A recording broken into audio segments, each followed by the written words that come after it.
Okay, some more problems from our practice test, and I think I might have room to work these out here. Find the equation of the line that is perpendicular and contains this point. It's perpendicular line y equals negative 2/3 x plus 7, and it contains this point. And they want it in the slope-intercept form and then in the standard form.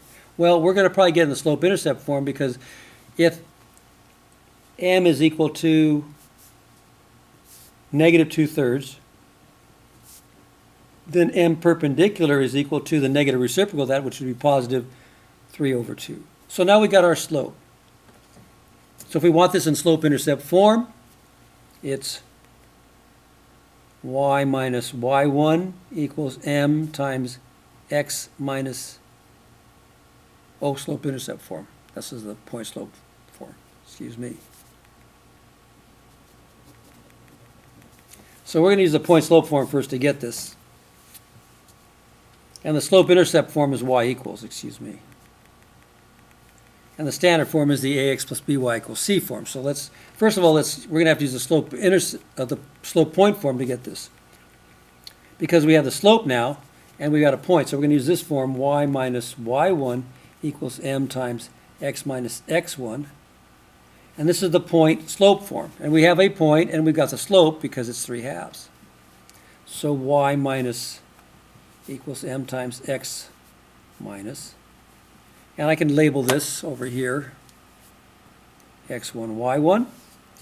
So my slope is 3/2. And my y1 is 5. And my x1 is negative 2. So I can simplify this.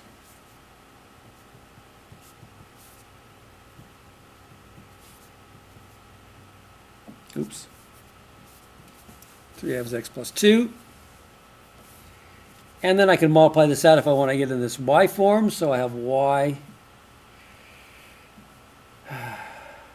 minus 5 equals, that'd be 3/2 x plus, and then if 3/2 times 2, 2/2 is 1 plus 3. And then if I add 5 to both sides, I end up with y equals 3/2x.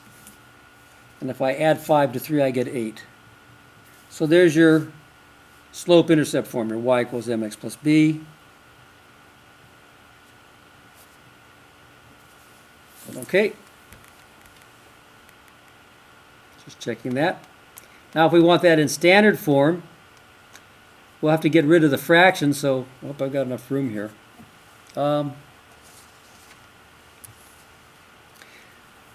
Let me take this and multiply both sides by 2 to get rid of the fractions. So I say 2 times this. 2 times that. So I'm going to end up with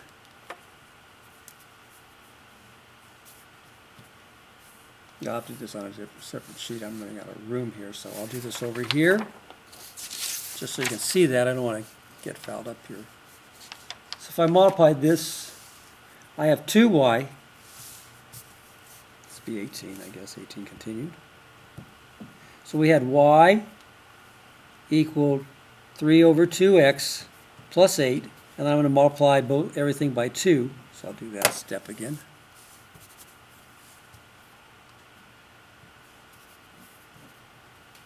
So I'm going to have 2y on the left. And if I multiply 3/2 times 2, that's just going to be 3x. All right?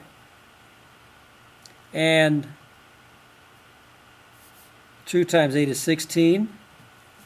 And then if I subtract 3x from both sides, I can have minus 3x plus 2y equals 16. And we usually don't like a negative sign in front, so I'll just multiply everything by -1. I'll get 3x minus 2y equals negative 16. So there's your standard form. We usually like the a, whatever's in front of the x, to be positive.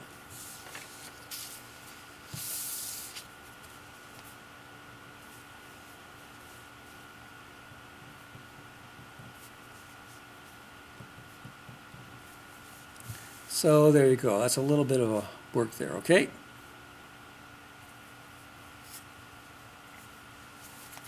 So that's number 18.